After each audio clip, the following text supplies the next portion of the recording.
تنبیہ، ایسی ناپاک چیز کے خارجی استعمال سے بھی پرہیز کرنا زیادہ بہتر ہے.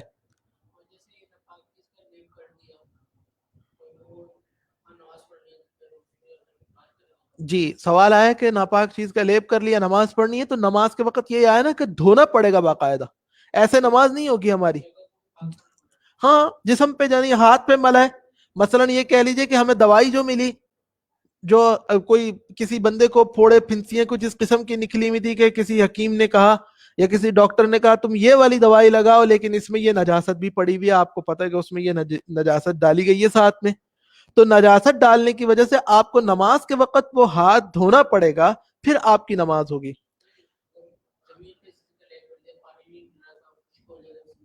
نہیں نہیں، زمین کا مسئلہ نہیں ہے، یہ ہے اپنے جسم پہ لگانے کا. ہم خارجی استعمال کی بات کر رہے ہیں اور داخلی کا. داخلی کا مطلب ہوتا ہے جیسے انہیل کرنا، اندر لے جانا، ٹھیک ہے جی، وہ یعنی منہ کے ذریعے سے اندر لے کر جانا نا، یہ داخلی استعمال ہو گیا. میں نے غلط لفظ بولا، داخلی استعمال یہ ہو گیا، اور خارجی کا مطلب یہ ہے کہ جیسے مرہم وغیرہ لگانا، لوشن لگانا، کوئی ایسی چیز لگانا کہ جس میں وہ کوئی نجس چیز آپ کو پتہ ہے کہ ملی ہوئی ہے، تو نماز کے ٹائم پہ اس کو اتارنا ضروری ہے. لیکن تنبیہ، ایسی ناپاک چیز کے خارجی استعمال سے بھی پرہیز کرنا زیادہ بہتر ہے. ایسی چیز مت لگائیں، دوائی کے لیے بھی مت لگائیں، کیونکہ بعض اوقات شدت مرض میں خیال نہیں رہتا اور کپڑوں میں بھی یہ نجس دوا لگ جاتی ہے. لگائی تو صرف ہاتھ پر تھی لیکن کپڑوں میں بھی لگ گئی، شدت تھی تکلیف کی تو ہمیں احساس ہی نہیں رہا. یا بغیر ہاتھ دھوئے کسی برتن کے اندر وہ ہاتھ ڈال دیا تو وہ پانی بھی ناپاک کر دیا ہم نے، اور وہ برتن اور پانی ناپاک ہو جاتا ہے، جس کی وجہ سے گھر کے دوسرے افراد کو بھی نجاست لگ جاتی ہے. بس یہ کہ گنجائش تو ہے ایسے مرہم لگانے کی، لیکن کوشش یہی ہو، اہتمام یہ ہو کہ بھئی یہ بھی نہیں لگانا کہ خواہ مخواہ میں اپنے کپڑے یا دوسروں کے کپڑوں میں یا کسی جگہ پہ نجاست کے اور نجاست کو پھیلانے والی بات ہوگی، تو اس سے گریز ہی کرنا چاہیے. مسئلہ، بعض لوگ جو شیر وغیرہ کی چربی کا خارجی استعمال کرتے ہیں اور اس کو پاک جانتے ہیں، یہ درست نہیں. یہ آج کل تو پتہ نہیں ملتی ہوگی نہیں ملتی ہوگی، جب حضرت رحمت اللہ علیہ نے یعنی مولانا اشرف علی تھانوی صاحب رحمت اللہ علیہ نے جب کتاب لکھی تھی، اس دور میں تو ایسی چیزیں مل جایا کرتی تھیں زیادہ تر، تو اس وقت لوگ یہ سمجھتے تھے کہ ایسی چیزوں کو یعنی اور کسی مردار کی یا جانور کی چربی وغیرہ کو استعمال کرنے میں اس کو پاک ہی سمجھتے ہیں کہ چربی ہے، اس میں کیا ناپاک ہوگا. تو یہ آیا کہ یہ خارجی استعمال کرتے ہیں اور اس کو پاک جانتے ہیں، یہ درست نہیں. ہاں اگر طبیب حاذق دیندار کی یہ رائے ہو، حاذق کا مطلب یہ ہو گیا ماہر معالج ہے اور دیندار بھی ہے، اس کی رائے یہ ہے کہ آپ کو جو بیماری ہے اس مرض کا علاج سوائے شیر کی چربی کے اور کچھ نہیں، تو ایسی حالت میں بعض علماء کے نزدیک درست ہے، اس کا استعمال کرنا درست ہے. لیکن نماز کے وقت اس کو پاک کرنا پھر بھی ضروری ہوگا کہ چربی اتار کر دھو کر پھر نماز پڑھیں، جسم کو دھو کر پھر نماز پڑھیں. آگے ہے استنجا کا بیان. مسئلہ، جو نجاست انسان کے آگے یا پیچھے کے راستے سے نکلے اور مخرج یعنی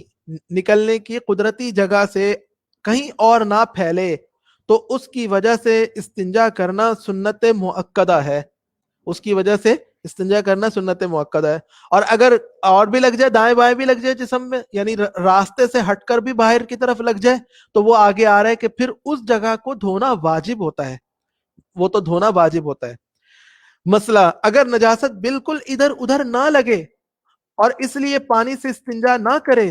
بلکہ پاک پتھر یا ڈھیلے سے استنجا کر لے اور اتنا صاف کر لے کہ نجاست بالکل جاتی رہے تو بھی جائز ہے، لیکن یہ بات صفائی مزاج کے خلاف ہے. البتہ اگر پانی نہ ہو یا کم ہو تو پھر مجبوری ہے کہ خالی ڈھیلوں وغیرہ سے پتھر پر ہی اکتفا کر لیا جائے.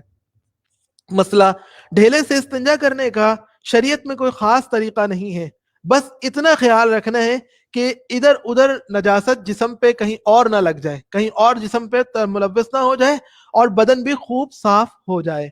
تنبیہ، حق اور مختار بات یہی ہے کہ استنجے کے لیے کوئی خاص کیفیت مخصوص نہیں ہے اور نہ ہی کوئی عدد مسنون ہے، بلکہ مقصود صفائی ہے، وہ جس طریقے سے بھی حاصل ہو جائے کافی ہے. رہا بعض فقہا کا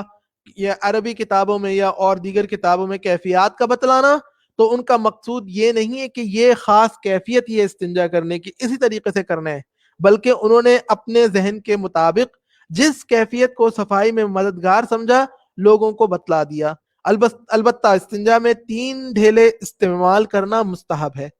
3 سے کم بھی کر سکتے ہیں لیکن 3 ڈھیلے استعمال کرنا مستحب ہے۔ یہ اگر پتھر وغیرہ سے کرنا ہو، مٹی سے کرنا ہو، پانی شارٹ ہونے کی وجہ سے، تو کم از کم 3 ڈھیلے استعمال کر لیں۔ پیشاب کا ہو یا پخانے کا ہو، جو قدرتی جگہ ہے بس اسی جگہ سے ہی نکلا ہے، دائیں بائیں جسم میں کہیں بھی کچھ نہیں لگا، تو پانی کم ہونے کی وجہ سے صرف مٹی کے اوپر اکتفا کرنا، ٹیشو پیپر پہ اکتفا کرنا، ایسی چیزوں پر اکتفا کرنے کی گنجائش ہے، اس سے پاک ہو جاتا ہے۔ جی ہاں، اگر یعنی جو قدرتی راستے کے علاوہ کہیں اور دائیں بائیں نہیں لگتی، اگر غلطی سے جسم پہ کہیں بھی لگ گئی، نجاست لگ گئی، تو پھر اس جگہ کو دھونا ہی پڑے گا جہاں پہ باہر نجاست لگی ہے۔ جی نہیں، وہ یہ سوال آیا کہ ٹیشو متبادل ہو سکتے نہیں ہو سکتا، یہ ہم نے پیچھے جو ہے نا پاک کرنے کے، جو جہاں پہ نجاست لگ جائے ان جگہوں کو پاک کرنے کے طریقے ہم نے پڑھے نا، تو ان میں سے ایک وہ جو جسم پہ جہاں نجاست لگ جاتی ہے انسانی جسم پہ، تو اس میں نجاست کو پاک کرنے کا طریقہ صرف اور صرف ہمیں دھونا بتایا گیا ہے، سوائے منی کے کہ اس کو کھرچ کر بھی پاک کیا جا سکتا ہے۔ نہیں، مقدار کا تعین نہیں ہے، مقدار کا تعین نہیں ہے، پاک کرنے کا، جی پاک کرنے کا طریقہ ایک ہی ہے۔ ہاں وہ ایک علیحدہ بات ہے کہ نجاست تھوڑی سی لگی رہ گئی، اس کا ہمیں پتہ لگ گیا کتنے سینٹی میٹر، مربع سینٹی میٹر لگی رہ جائے، تو نماز پڑھ لی، بعد میں ہمیں پتہ لگا کہ یہاں نجاست لگی ہوئی تھی تو نماز ہو گئی، دہرانے کی ضرورت نہیں ہے، وہ علیحدہ مسئلہ ہے۔ لیکن پاک کرنے کا، جسم کو پاک کرنے کا طریقہ دیگر نجاستوں میں یعنی پیشاب پخانے میں خاص طور پر پانی سے دھونے کے علاوہ اور کوئی طریقہ نہیں ہے۔ جسم کو، کپڑے کا بھی ہم نے پڑھ لیا علیحدہ حکم ہے، زمین کا پڑھ لیا کہ زمین خشک ہونے سے پاک ہو جاتی ہے، کسی اور لکڑی وغیرہ پہ لگ گئی تھی یا کسی اور چیز پہ لگ گئی تھی اس کو جلا دیا، جلانے سے بھی پاک ہو جاتی ہیں۔ یعنی مختلف چیزوں کو مختلف ہم نے طریقے پڑھے کہ کس چیز کو کیسے، موزے پہ لگ جائے تو کپڑے پر اس پہ پخانا لگ گیا، اگر کسی کے چمڑے کے موزے پر اس کو فوراً گھس دے، زمین کے اوپر گھسنے سے بھی پاک ہو جائے گا۔ مختلف طریقے ہم نے پڑھے ہیں، تو انسانی جسم کو پاک کرنے کا جو طریقہ ہمارے سامنے آیا ہے وہ سوائے منی کے باقی تمام نجاستوں میں پاک کرنے کا ایک ہی طریقہ بتایا گیا، دھونا ہے، تو دھونا ہی پڑے گا۔ پانی نہیں بھی ہے تو وہ ایک علیحدہ مسئلہ ہے کہ آپ کے پاس پانی بالکل نہیں ہے تو آپ کیا کریں گے، تو وہاں پہ ہم نے پڑھ لیا کہ جس کے پاس نجاست سے جسم کو پاک کرنے کے لیے پانی نہیں ہے تو کیا وہ نماز پڑھے گا یا نہیں پڑھے گا؟ ہم نے پڑھا کہ ہم نماز پڑھے گا، وہ اس کو یعنی نماز کو، ہاں جی نہیں، تیمم تو وہ اس کے لیے کرے گا نا، وضو کے لیے کرے گا، لیکن کپڑے نجس ہیں، مثلا کپڑے نجس ہیں تو کیا برہنہ ہو کر نماز پڑھے، یا جسم پہ خون لگا ہوا پاک کرنے کی کوئی چیز نہیں، نہیں نماز پڑھے گا، نماز اسی طرح ہی پڑھے گا۔ ٹھیک ہے جی۔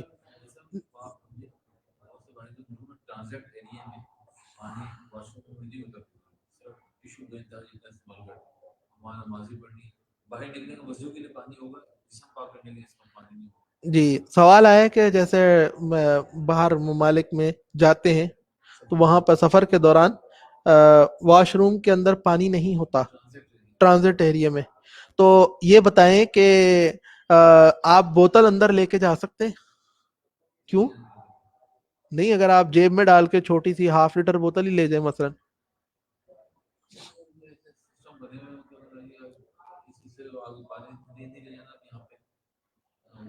خیر یہ تو پھر کسی کو اگر کوئی مسئلہ ایسا پیش آ جائے، اتنی تو گنجائش ہے کہ جو قدرتی راستہ ہے وہیں پر ہی نجاست لگی ہوئی ہے، دائیں بائیں جسم میں کہیں اور نہیں لگ رہی، تو ٹیشو پیپر کے استعمال کرنے سے پاکی حاصل ہو جاتی ہے، پانی استعمال کرنا ضروری نہیں ہوتا۔ اگر دائیں بائیں نجاست لگتی ہے تو پھر اس کو دھونے کا حکم ہوتا ہے۔ اب کوئی بندے کو کیا مسئلہ پیش آ رہا ہے کیا نہیں آ رہا، وہ پھر اس دارالفتاح میں آپ یعنی علیحدہ سے بھی اس کے بارے میں تفصیل معلوم کر سکتے ہیں جی، وہ ہم پھر اس کو بعد میں ڈسکس کر لیں گے۔ اچھا جی، مسئلہ یہ ہے ڈھیلے سے استنجا کرنے کے بعد پانی سے استنجا کرنا سنت ہے۔ اگر ڈھیلے سے بھی استنجا کرنے ہیں اس کے بعد پانی موجود ہے تو پانی سے استنجا کرنا سنت ہے، لیکن اگر نجاست ہتھیلی کے گہراؤ سے پھیل جائے تو ایسے وقت میں پانی سے دھونا واجب ہے، دھوئے بغیر نماز نہ ہوگی۔ اگر نجاست پھیلی نہ ہو تو صرف ڈھیلے سے پاک کر کے نماز درست ہے، لیکن سنت کے خلاف ہے۔ مسئلہ، پانی سے استنجا کرے تو پہلے دونوں ہاتھوں کو پونچوں تک دھو لے، یعنی ہم نے یعنی کوئی بندہ سو کے اٹھا ہے، اب اس نے استنجا بھی کرنا ہے تو پہلے اپنے دونوں ہاتھوں کو دھو لے۔ ڈائریکٹ پانی کے اندر ہاتھ ڈالنا بغیر ہاتھوں کے دھوئے، یہ ہم نے پیچھے پڑھ لیا، حدیث پاک میں سے منع کیا گیا کہ آدمی پہلے ہاتھوں کو دھوئے نہ اور کسی بھی برتن میں پانی ڈالے، بھلے استنجا کرنے کے لیے ڈالنا ہے تو ایسے مت۔ جی ہاں، نلکے میں سے دھو لے جا کے، نلکے کا تو مسئلہ نہیں ہے، برتن کے اندر پانی میں ہاتھ ڈالنا منع ہے۔ پھر تنہائی کی جگہ جا کر بدن ڈھیلا کر کے بیٹھے اور اتنا دھوئے کہ دل کہنے لگے کہ اب بدن پاک ہو گیا ہے۔ البتہ اگر کوئی شخص شکی مزاج ہو تو وہ 3 دفعہ یا 7 دفعہ دھو لے، بس اس سے زیادہ نہ دھوئے۔ 3 دفعہ یا 7 دفعہ سے زیادہ دھونا تو پھر یہ اسراف کے اندر آ جائے گا نا، پانی کو ضائع کرنے کے اندر آ جائے گا، وہ تو کسی طور جائز نہیں ہے۔ اور اگر کسی کو ایک دفعہ ہی دھونے سے دل اطمینان ہو گیا تو ہم کہیں گے ٹھیک ہے، تمہارا یعنی نجاست دور ہو گئی۔ مسئلہ، ہڈی اور نجاست، خود نجاست جیسے گوبر، لید وغیرہ، کوئلہ، کنکر، شیشہ اور پکی اینٹ، کھانے کی کوئی چیز اور کاغذ سے اور دانے ہاتھ سے استنجا کرنا برا اور منع ہے، ایسا نہ کرنا چاہیے، لیکن اگر کوئی کر لے تو بدن پاک ہو جائے گا، یعنی استنجا ہو جائے گا۔ مسئلہ، کھڑے کھڑے پیشاب کرنا منع ہے۔ مسئلہ، چھوٹے بچے کو قبلے کی طرف بٹھا کر پیشاب پخانا کرانا بھی مکروہ اور منع ہے، بڑوں کو بھی منع ہے، چھوٹوں کو بھی منع ہے۔ مسئلہ، استنجا کے بچے ہوئے پانی سے وضو کرنا درست ہے، اور وضو کے بچے ہوئے پانی سے استنجا کرنا بھی درست ہے، لیکن نہ کرنا بہتر ہے۔ یہ جہاں پہ پانی کم ہوتا ہے، بلوچستان کے علاقے ہو گئے یا سندھ کے علاقے ہو گئے، وہاں پر پھر ایسے مسئلے زیادہ پیش آتے ہیں کہ تھوڑا سا پانی ہے، آدمی کہتا ہے دور، بہت دور جانا پڑے گا لینے، تو کرنا البتہ درست ہے، اسے یعنی استنجا کیا، باقی بچا ہوا پانی اس سے وضو کر سکتے تو وضو کرنا چاہیں تو کر سکتے ہیں، شرعی طور پر کوئی ممانعت نہیں ہے، لیکن پانی وافر ہو تو پھر نہ کریں تو بہتر ہے۔ مسئلہ، جب پاخانہ پیشاب کو جائے تو پاخانے کے دروازے سے باہر یعنی بیت الخلاء کے دروازے سے باہر بسم اللہ کہے اور یہ دعا پڑھے، اللہم انی اعوذ بک من الخبث والخبائث، اور ننگے سر نہ جائے۔ اور اگر کسی انگوٹھی وغیرہ پر اللہ رسول کا نام ہو تو اس کو اتار ڈالے اور پھر پہلے پایا پیر رکھے اور اندر خدا کا نام نہ لے، نام باہر ہی لے لے۔ اور اگر چھینک آئے تو فقط دل ہی دل میں الحمدللہ کہے، زبان سے کچھ نہ کہے، نہ وہاں کچھ بولے نہ بات کرے۔ پھر جب نکلے تو پہلے داہنا پیر نکالے اور دروازے سے نکل کر باہر آ کر یہ دعا پڑھے، غفرانک الحمد للہ الذی اذهب عنی الاذی وعافانی۔ اور استنجے کے بعد بائیں ہاتھ کو صابن سے مل کر دھو لے، اور اگر صابن نہ ہو تو زمین پر رگڑ کے یا مٹی سے مل کر دھو لے، یہ بہتر ہے۔ پیشاب پخانے کے وقت جن امور سے بچنا چاہیے، بات کرنا، جی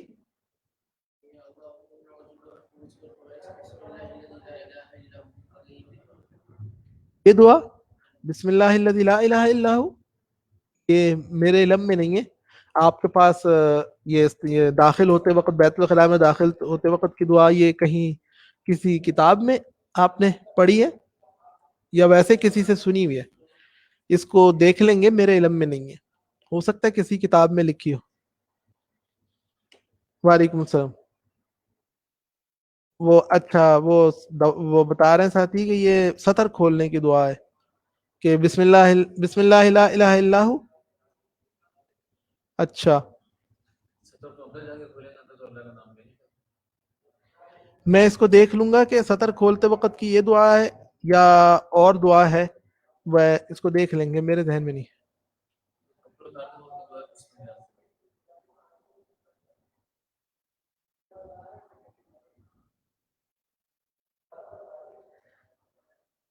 جی میرے ذہن میں دوسری دعا تھی، وہ تھی یہ اعوذ باللہ کا غالباً تذکرہ آتا ہے اس میں سطر کھولتے وقت کہ شیطان پھر قریب نہیں آتا اور وہ شرارت نہیں کرتا، کچھ اس کا ذکر ہے، تو انشاءاللہ اس کو دیکھ لیں گے کہ وہ یا یہ والی دعا مسنون ہے یا کیا ہے، یا مجھے اس کے بارے میں، اس دعا کے بارے میں مجھے خاص کنفرم. جی جی انشاءاللہ، جی انشاءاللہ. اچھا، پیشاب پخانے کے وقت جن امور سے بچنا چاہیے: بات کرنا، بلا ضرورت کھانسنا. بات کرنے میں فون پر بات کرنی یا ویسے کوئی بھی بات ہو، یہ باتیں کرنا منع ہے بلا پیشاب پخانے کے وقت. بلا ضرورت کھانسنا، کسی آیت، حدیث یا متبرک چیز کا پڑھنا، ایسی چیز جس پر خدا یا نبی یا کسی فرشتے وغیرہ کا نام یا کوئی آیت یا حدیث یا دعا لکھی ہوئی ہو، اپنے ساتھ رکھنا. البتہ اگر ایسی چیز جیب میں ہو یا تعویذ کپڑے وغیرہ میں لپٹا ہوا ہو تو کراہت نہیں. کھلا لے کے جانا اپنے ساتھ، کھلا تعویذ یا کھلا کارڈ ہے جیسے چھپا ہوا ہے، اس کے اوپر کوئی دعا لکھی ہوئی ہے یا حضور صلی اللہ علیہ وسلم کا نام گرامی لکھا ہوا ہے، یا کسی فرشتے یعنی جو متبرک چیزیں سمجھی جاتی ہیں ان کا نام لکھا ہوا ہو، کھلا کارڈ لے کر یعنی لگا ہوا جیسے بیج ہی کسی کے لگا ہوا ہے وہ لے کے جا رہا ہے تو یہ چیز منع ہے. ہاں البتہ جیب میں رکھ کے لے جائے تو پھر کوئی حرج کی بات نہیں ہے، یا لپٹا ہوا ہو کسی کپڑے میں. جی ہاں جی، جیب میں رکھی ہوئی ہے تو خیر ہے. البتہ اگر ایسی چیز جیب میں ہو یا تعویذ کپڑے وغیرہ میں لپٹا ہوا ہو تو کراہت نہیں. بلا ضرورت کھڑے ہو کر یا لیٹ کر پخانا پیشاب کرنا، تمام کپڑے اتار کر برہنہ ہو کر پخانا پیشاب کرنا،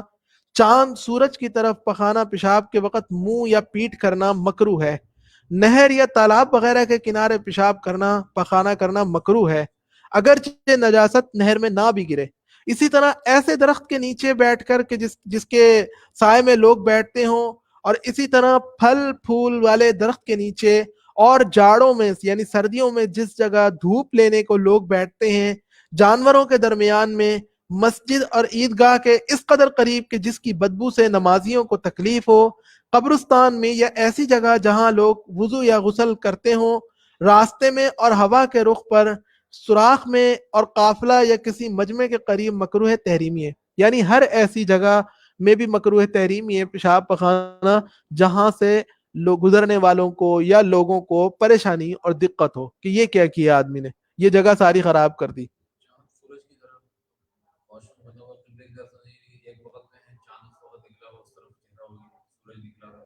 نہیں، جب چاند سورج کی طرف کہہ رہے نا تو یہ قبلے کی طرف ہی آئے گا. چاند مغرب سے نکلے گا تو مشرق کی طرف آئے گا، پھر واپس مغرب میں ہی چلا جائے گا. یا جی سورج مشرق مغرب قبلے کی طرف ہی آئے گی. جی جی وہ دیکھ لیں گے، یہاں پر یہ بات لکھی ہوئی ہے کہ چاند سورج کی طرف، تو دنیا کے دیگر ممالک میں کیا ترتیب ہے، یا یہ حضرت نے کہیں قبلے کی طرف کو بتانے کے لیے چاند سورج کی طرف سمجھانے کے لیے لکھ دیا ہو حضرت تھانوی رحمۃ اللہ علیہ نے. اس کو دیکھ لیں گے کہ کیا مراد ہے اس سے، میرے ذہن میں آگے نہیں ہے. حاصل یہ کہ ایسی جگہ جہاں لوگ اٹھتے بیٹھتے ہوں اور ان کو تکلیف ہو، اور ایسی جگہ جہاں سے نجاست بہہ کر اپنی طرف آئے، یعنی بلندی کی طرف منہ کر کے بیٹھ جائے تو وہاں سے پلٹ کے واپس اپنی جگہ پر نجاست آئے گی تو یہ مکروہ ہے. جن چیزوں سے استنجا کرنا درست نہیں: ہڈی، کھانے کی چیزیں، لید اور دیگر ناپاک چیزیں، وہ ڈھیلا یا پتھر جس سے ایک دفعہ استنجا ہو چکا ہو، پختہ اینٹ، ٹھیکری، شیشہ، کوئلہ، چونا، لوہا وغیرہ، اور ایسی چیزوں سے استنجا کرنا جو نجاست کو صاف نہ کریں جیسے سرکہ وغیرہ، اور وہ چیزیں جن کو جانور کھاتے ہوں جیسے بھوسا اور گھاس وغیرہ، اور ایسی چیزیں جو قیمت دار ہوں خواہ تھوڑی قیمت کی ہوں یا بہت، جیسے کپڑا، یعنی وہ کپڑا جس کو اگر استنجا کے بعد دھویا جائے تو اس کی قیمت میں کمی آ جائے گی، استنجا کرنے کے بعد دھوئیں یعنی کریں گے تو پھر قیمت میں کمی آ جائے گی، تو اس کو گویا کہ بے قیمت کر دیا، ایک کام میں ایسے کام میں استعمال کر کے اس کی قیمت گرا دی. نہیں ٹیشو اس میں نہیں آئے گا. عرق وغیرہ، آدمی کے وہ اجزاء جیسے بال، ہڈی، گوشت وغیرہ، مسجد کی چٹائی یا مسجد کا کوڑا، جھاڑو وغیرہ، درختوں کے پتوں، کاغذ خواہ لکھا ہو یا سادہ، زمزم کا پانی، روئی اور ایسی تمام چیزیں جن سے انسان یا ان کے جانور نفع اٹھائیں، ان تمام چیزوں سے استنجا کرنا مکروہ ہے. جن چیزوں سے استنجا کرنا درست ہے وہ یہ ہیں: پانی، مٹی کا ڈھیلا، پتھر، بے قیمت کپڑا، ٹیشو پیپر اور وہ تمام چیزیں جو پاک ہوں اور نجاست کو دور کریں، بشرطے کہ مال اور قدر و قیمت والی نہ ہوں۔ ٹیشو پیپر کو تو چونکہ خاص اسی مقصد کے لیے بنایا جاتا ہے نا دنیا میں، یعنی کہہ لیں کہ ٹوائلٹ رول کے طور پر جیسے بنایا جاتا ہے، تو وہ خاص اسی مقصد کے لیے بنایا جاتا ہے کہ کہ جیب میں رکھ کے لے جانا بھی آسان ہوگا، یا جہاں پہ جیسے آپ نے بتایا کہ پانی کا استعمال ممنوع ہے تو وہاں پر وہ اس کو استعمال کرتے، اس مقصد کی وجہ سے اس کی گنجائش ہے۔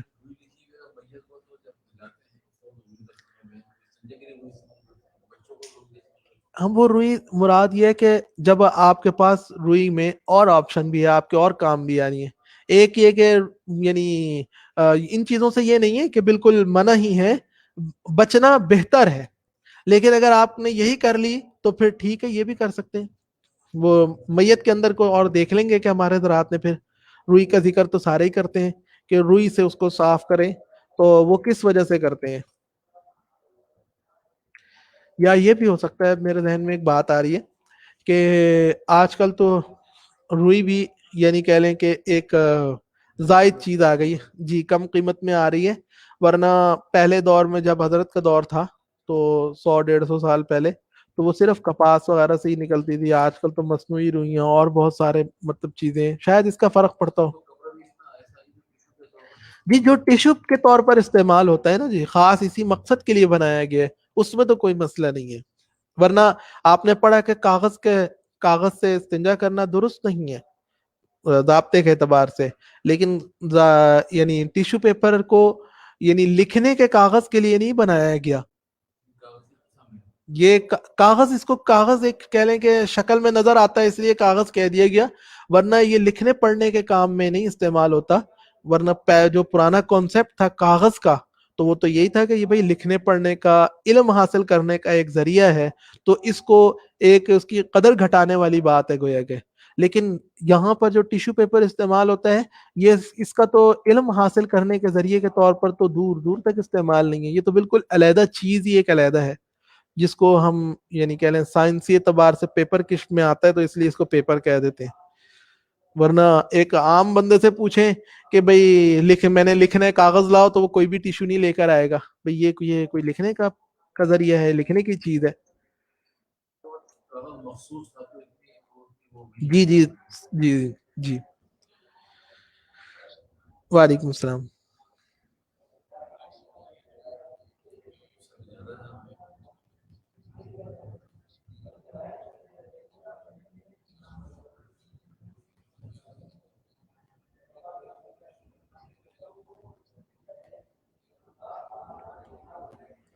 یہ آپ فرمائیں گے کہ کہاں پر یعنی آیا، میں سمجھ نہیں سکا۔ نہیں وہ تو ٹھیک ہے، لیکن تھوڑا سا فرمائیں گے کہ کتاب میں کہاں سے آپ یعنی کہہ رہے ہیں کہ یہ بات میں ایک دم میں کنفیوز ہو گیا۔ اچھا اچھا ٹھیک ہے، جی جی سمجھ گیا جی، وہ جو آیا ہے کہ حرام چیزوں یا نجاست کا استعمال ناپاک، جی جی آپ اب فرمائیے، اس میں آپ کیا فرما رہے ہیں مسئلہ؟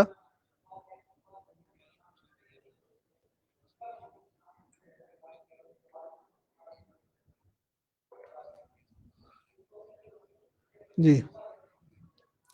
وہ ایک قبیلہ تھا، تو اس کے لوگوں کو تکلیف ہوئی تھی تو آپ صلی اللہ علیہ وسلم نے ان کو اجازت دی تھی تو کہ وہ اونٹ کے دودھ اور پیشاب کو مکس کر کے پیئے، تو اس کے اوپر نا یعنی محدثین نے بہت کچھ لکھا ہے،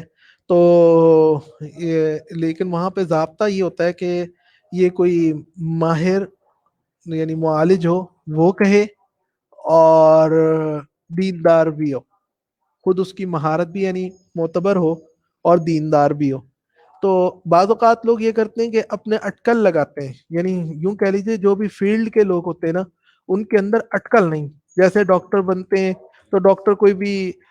کہے کہ میرا یہ ایک رائے ہے یا میرا تجربہ ہے، تو بھائی تجربہ کس بنیاد پہ ہے؟ سارے ڈاکٹرز اس کو پرکھنے کا جو ان کا طریقہ ہوتا ہے میڈیکل بنیادوں پر اور سارا کچھ کر کر آ کے وہ کہتے ہیں، تو یہ ایک تجربہ کر کر کے یعنی بات کی بھی ہو یا تجربہ نہیں، وہ پہلے اس کی جیسے تھیوری ہوتی ہے نا، ہر کام کی پہلے تھیوری تیار ہوتی ہے، پھر اس کے بعد پریکٹس کی باری آتی ہے، پریکٹیکل کرتے ہیں. تو تھیوری کوئی نہ ہو، پریکٹیکل پہ ساری بات ہو، تو اس کا مطلب یہ ہوگا کہ بھئی یہ تو کوئی ماہر والی بات تو نہیں ہے نا. ماہر کی بات تو یہ ہوگی کہ پہلے وہ تھیوری آپ کو بتائے گا کہ میں اس بنیاد پر کہہ رہا ہوں، اور اس کو تجربہ کریں، انشاءاللہ بہت فائدہ ہوگا. پھر کسی نے تجربہ کیا تو وہ کامیاب بھی نکلا. تو یہ چیز ضروری ہوتی ہے. آج کل یہ مسئلہ ہوتا ہے کہ لوگوں کے پاس تھیوری نہیں ہوتی، وہ تو اس لیے جب تھیوری کوئی نہیں ہے تو ہم ان کو کیسے کہہ سکتے ہیں کہ یہ ماہر بھی ہے. باقی مسئلہ ایسا ہے کہ وہ تو کتابوں میں لکھا ہوا ہے کہ کوئی بھی نجس چیز ہو اس کا داخلی استعمال بھی گنجائش ہوتی ہے اس وقت کہ جب کہ دیندار اور ماہر معالج کہتا ہے کہ آپ اس حرام چیز کو اگر استعمال نہیں کریں گے تو ہمارے پاس اس کے علاوہ اور کوئی علاج نہیں ہے، تو وہاں پر اس کے استعمال کرنے کی گنجائش ہوتی ہے، وہ حلال ہو جاتی ہے اس صورت میں.